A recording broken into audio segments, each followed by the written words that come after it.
Hello students, आज के video में आपका स्वागत है। आप देख रहे हैं यहाँ कॉम्प्लेक्स सेंटेंसेज।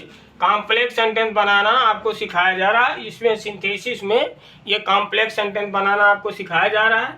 यहाँ लिखा है दो या दो से अधिक सिंपल सेंटेंसेज को मिलाकर एक कॉम्प्लेक्स सेंटेंस बनाना। तो कॉम्प्लेक्स सेंटेंस कैसे बनता है आपको बता दिया गया था। ये 3 पॉइंट आप याद रखेंगे। फर्स्ट आपका नाउन क्लॉज है, सेकंड आपका जो है एडजेक्टिव क्लॉज है, थर्ड एडवर्ब क्लॉज है।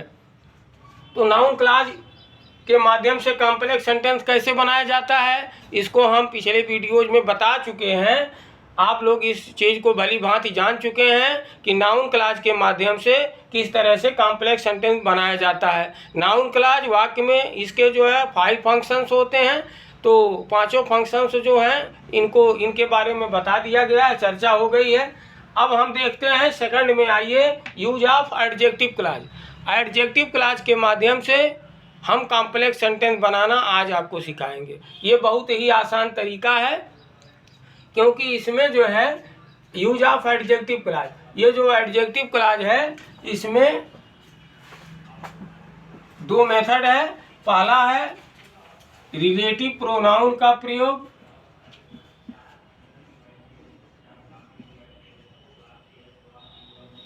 रिलेटिव प्रोनाउन का प्रयोग करके बनाएंगे।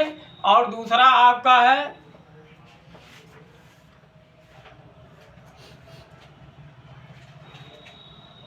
Relative adverb. यही 2 हैं। पहला आपका क्या है रिलेटिव प्रोनाउन, दूसरा क्या है रिलेटिव एडवर्ब। यही 2 आपके हैं। तो रिलेटिव प्रोनाउन में चलिए देखते हैं क्या क्या है। तो रिलेटिव प्रोनाउन में आपका हु है, फिर इसके बाद क्या है विच है, फिर इसके बाद क्या है हुम है, इसके बाद हुज है, और हुज के बाद क्या है दैट है, हुज के बाद दैट। रिलेटिव प्रोनाउन में इतने हैं, हु, विच, हुम, हुज, दैट। अब रिलेटिव एडवर्ब में क्या है ये देखना है आपको। तो रिलेटिव एडवर्ब में व्हाई है, व्हेन है, हाउ है, व्हाई, व्हेन, हाउ, ये आपका रिलेटिव एडवर्ब में है।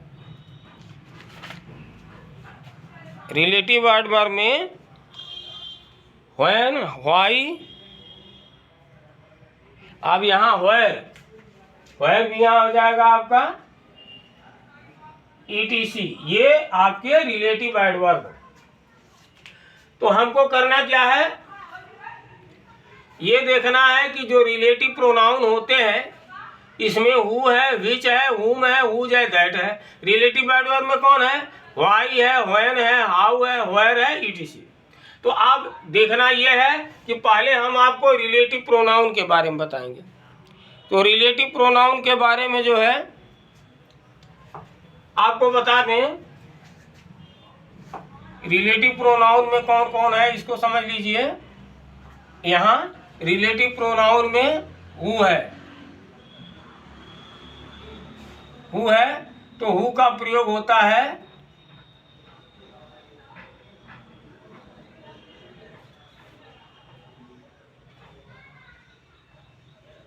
मनुष्य के लिए, हु का प्रयोग होगा, और छोटे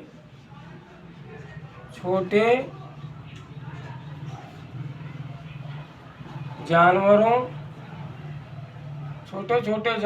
तथा यहाँ जो है केवल मनुष्य के लिए, हु का प्रयोग किसके लिए होगा मनुष्य के लिए होगा। और विच का जो प्रयोग है ये निर्जीव के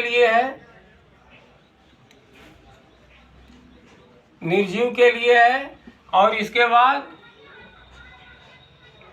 छोटे छोटे कीड़े मकोड़ों तथा छोटे जानवरों के लिए छोटे जानवरों के लिए। अब यहाँ ध्यान दीजिए, हु का प्रयोग मनुष्य के लिए कर देंगे आप, हिच का प्रयोग निर्जीव के लिए होगा, छोटे छोटे कीड़े मकोड़ों तथा जानवरों के लिए होगा, छोटे जानवरों के लिए। तो अब समझ लीजिए, यहाँ जो हु आपको सिखाया गया, ये जो हु आपका है, इसका प्रयोग जो है किसमें होता है? नॉमिनेटिव केस में, कर्ता कारक। नॉमिनेटिव केस, कर्ता कारक। अब यहाँ समझ लीजिए, हु आपका क्या है? Nominative case. नॉमिनेटिव केस कर्ता कारक है। नॉमिनेटिव केस कर्ता कारक है। इसके बाद जो है, इसी में हुम है। हुम है तो हुम का प्रयोग किसमें है? ये ऑब्जेक्टिव केस है। हुम का प्रयोग किसका है? Objective case. ये आपका हो गया कर्म कारक। कर्म कारक हो गया। और इस दोनों का प्रयोग जो होता है यहाँ, दोनों का प्रयोग जो होगा हु हुम का, ये जो है सजीव के लिए होगा,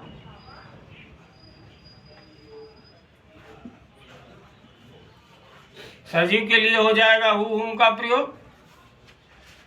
और इसके बाद विच जो है, एक विच आपका नॉमिनेटिव केस है।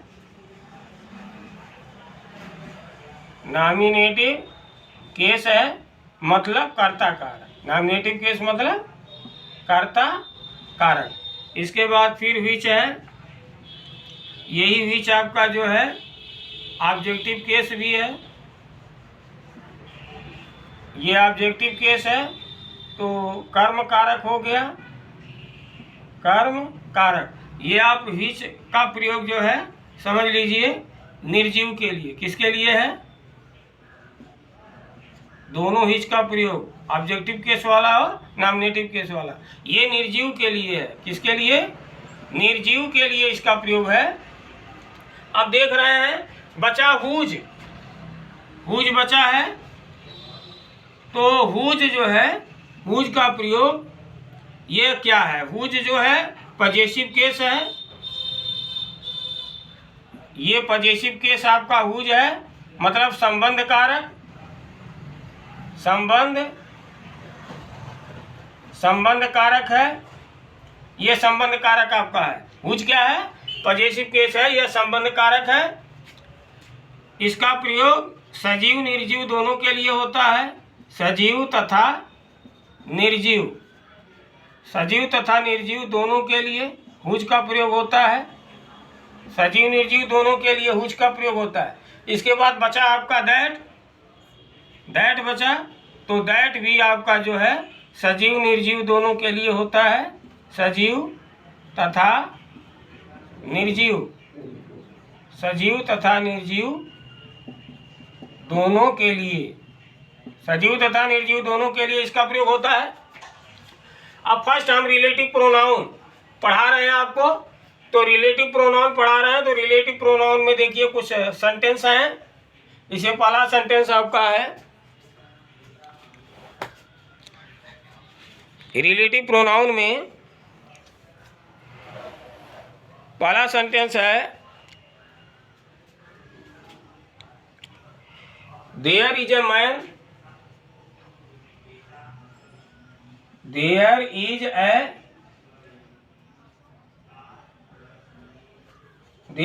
ए मैन। पहला सेंटेंस आपका है there is a man.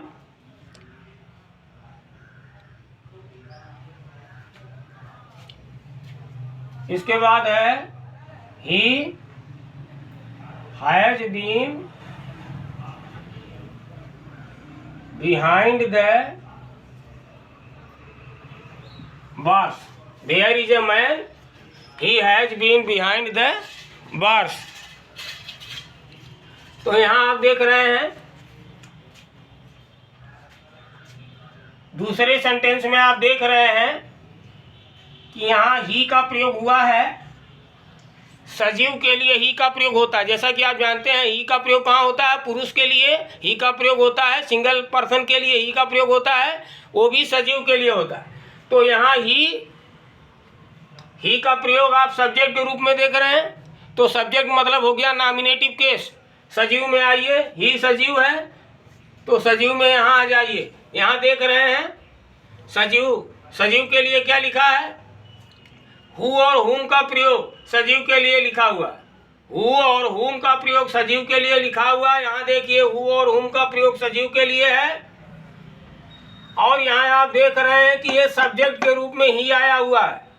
Subject के रूप में ही आया है। तो ये सब्जेक्ट के रूप में आया मतलब नॉमिनेटिव केस में जाएगा। तो नॉमिनेटिव केस इसका क्या हो रहा है, नॉमिनेटिव केस हु है, हुम तो ऑब्जेक्टिव केस है। हमको यहाँ क्या लेना है, सब्जेक्ट के रूप में नॉमिनेटिव केस। सब्जेक्ट मतलब नॉमिनेटिव केस। तो नॉमिनेटिव केस में आपका यहाँ हु है तो ही के स्थान पर हु हो जाएगा। जब हम कॉम्प्लेक्स सेंटेंस बनाएंगे रिलेटिव प्रोनाउन के माध्यम से, मतलब एडजेक्टिव क्लाज के माध्यम से जब हम इंटर करेंगे तो एडजेक्टिव क्लाज में हमको कहाँ इंटर करना है, रिलेटिव प्रोनाउन और रिलेटिव एडवर्ब में। तो यहाँ आप देख रहे हैं सजीव है, ही है, सब्जेक्ट है, नॉमिनेटिव केस में है तो सजीव के लिए ही का प्रयोग होगा। और मनुष्य के लिए यहाँ दिखाया गया हु का प्रयोग करते हैं नॉमिनेटिव केस में, तो ही के स्थान पर हु हो जाएगा। चलिए लिखते हैं इसको, there is a man, there is a man, there is a man, he के जगह को हो जाएगा हु। ये आपका कंजंक्शन हो जाएगा, who has been behind the bars. समझ में आया। इस तरह से दूसरा है, दूसरे में आप देखेंगे यहाँ समझ गए होंगे, ही यहाँ नॉमिनेटिव केस में है, कर्ता कारक है तो ही सजीव है चूंकि और मनुष्य, यहाँ मैन है, ही का संबंध मैन से है, यानी देयर इज ए मैन, ही का संबंध यहाँ मैन से है। दूसरे वाक्य का जो सब्जेक्ट ही है इसका संबंध मैन से है। तो ये व्यक्ति के लिए हु का प्रयोग होता है, जैसा कि आपको बता दिया गया हु हुम का प्रयोग होता है, लेकिन ही सब्जेक्ट के रूप में है। तो नॉमिनेटिव केस में हम कहाँ जाएंगे, हु को यहाँ से उठा करके वहाँ हु लिख देंगे। और यदि ये ऑब्जेक्टिव केस में चलता तो यहाँ हुम का प्रयोग होता। अब दूसरा देखें, दूसरा सेंटेंस आपके लिए है,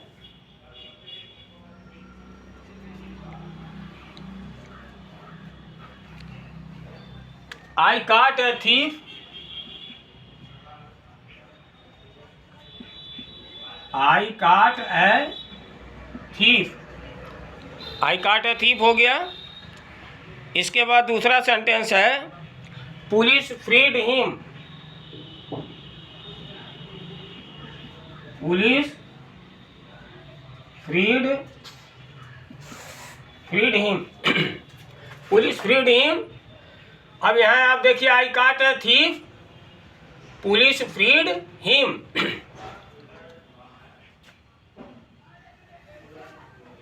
आई caught a thief, police freed him. अब यहाँ आप देख रहे हैं,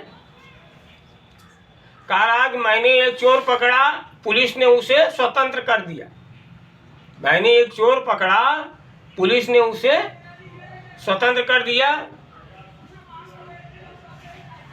तो यहाँ आपका बन जाएगा कॉम्प्लेक्स में,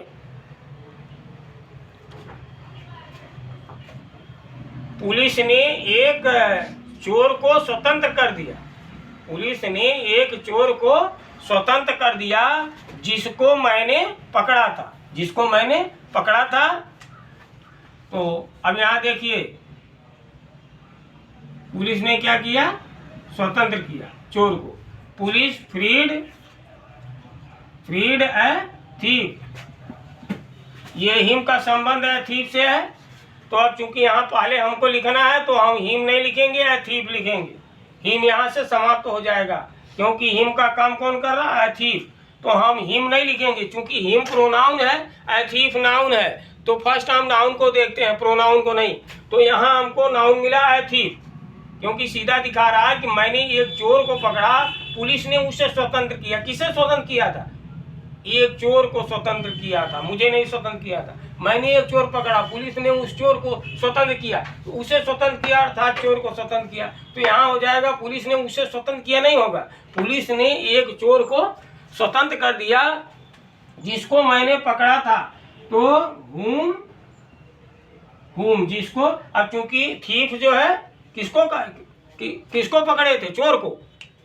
मैं किसको पकड़ा था? चोर को। तो चोर को पकड़ा था, चोर क्या है? सजीव है, सजीव है। और ऑब्जेक्टिव केस में हुम का प्रयोग हो रहा है।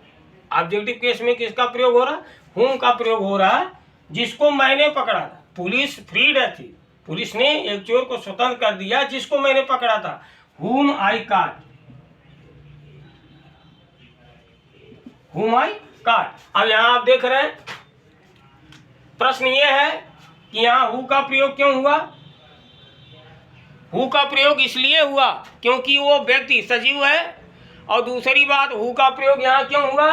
क्योंकि हु के बाद आपको बता दें कि हु के बाद हेल्पिंग वर्ब आना चाहिए, मेन वर्ब आना चाहिए, फुल वर्ब आना चाहिए। ये जो है हेल्पिंग वर्ब के मतलब हु के बाद में हेल्पिंग वर्ब आना चाहिए, हु के बाद में मेन वर्ब आना चाहिए, हु के बाद में मॉडल आ गया। कहने का तात्पर्य यह है कि हु के बाद हेल्पिंग वर्ब आएगा और मेन वर्ब आएगा, उस तरह से। अब यहाँ हुम के बाद क्या आता है? जैसा कि आपको बता दें, हुम के बाद प्रोनाउन का प्रयोग होता है। यदि हुम के बाद प्रोनाउन है तो समझ लीजिए हुम का प्रयोग सही है। यदि हु के बाद हेल्पिंग वर्ब है या मेन वर्ब है तो हु का प्रयोग राइट है। यदि हुम के बाद प्रोनाउन है तो हुम का प्रयोग राइट है। और यदि हुज के बाद नाउन है, यही तो आप प्रयोग कर रहे हैं, हु हुम हुज, हु हुम हुज का प्रयोग समझ लीजिए। यदि हु के बाद हेल्पिंग वर्ब और मेन वर्ब आता है तो हु का प्रयोग राइट है। यदि हुम के बाद प्रोनाउन आता है, जैसे आई प्रोनाउन, हुम के बाद आई प्रोनाउन आया हुआ है तो हुम का प्रयोग राइट है यहाँ। और हुज के बाद यदि नाउन आता है तो हुज का प्रयोग राइट है। तो यहाँ देख रहे हैं हुम के बाद प्रोनाउन आया हुआ है, इसका मतलब कि ये राइट है। यहाँ देख रहे हैं हु के बाद हेल्पिंग वर्ब आया हुआ है, इसका भी प्रयोग राइट है। फिर इसके बाद तीसरा देखेंगे। तीसरा सेंटेंस आपका है, do you recognise the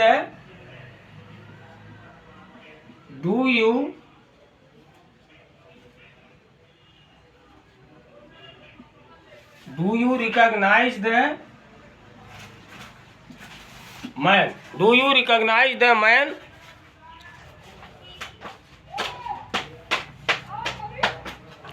his mention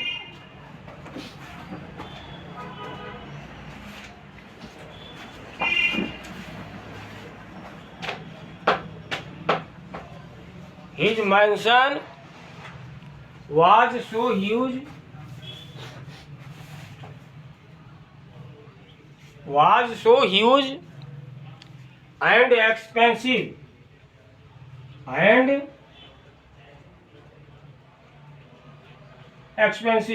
यहाँ आप देख रहे हैं, do you recognise the man? His mansion was so huge and expensive. तो यहाँ आप हिज का प्रयोग देख रहे हैं, हिज आपका पजेसिव है और मैंशन आपका नाउन है। यहाँ आप पजेसिव प्लस नाउन का प्रयोग देख रहे हैं, पजेसिव प्लस नाउन का प्रयोग देख रहे हैं। इससे क्लियर हुआ कि ये जो है पजेसिव प्लस नाउन दोनों मिलकर के नाउन बनाएंगे।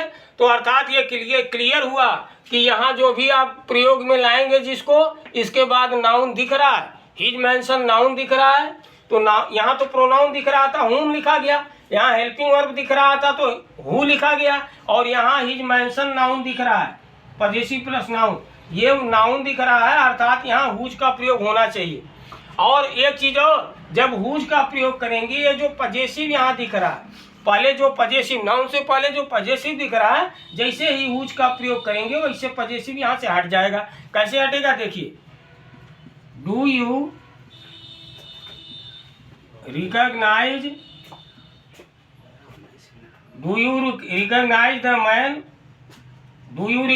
The man. अब इसके बाद यहाँ हुज का प्रयोग करेंगे। हुज का प्रयोग जैसे करेंगे, यहाँ से पजेसिव हिज हट जाएगा। Whose mansion was so huge and expensive. इस तरह से आपको यहाँ हु का प्रयोग बता दिया गया, विच का, ये हुम का प्रयोग बता दिया गया, हुज का प्रयोग बता दिया गया। अभी इसके बाद बचा है विच का प्रयोग और दैट का प्रयोग। विच का और दैट का प्रयोग नेक्स्ट वीडियो में आपको बताया जाएगा। नेक्स्ट वीडियो में विच और दैट का प्रयोग और प्लस रिलेटिव एडवर्ब का प्रयोग। ये समझ लीजिए, रिलेटिव प्रोनाउन में विच और दैट का प्रयोग, रिलेटिव एडवर्ब में व्हाई, व्हेन, हाउ, वेयर का प्रयोग नेक्स्ट वीडियो में आपको बताया जाएगा कि इसके माध्यम से कैसे कॉम्प्लेक्स सेंटेंस बनाया जाता है। तब तक के लिए धन्यवाद। सी यू टुमारो।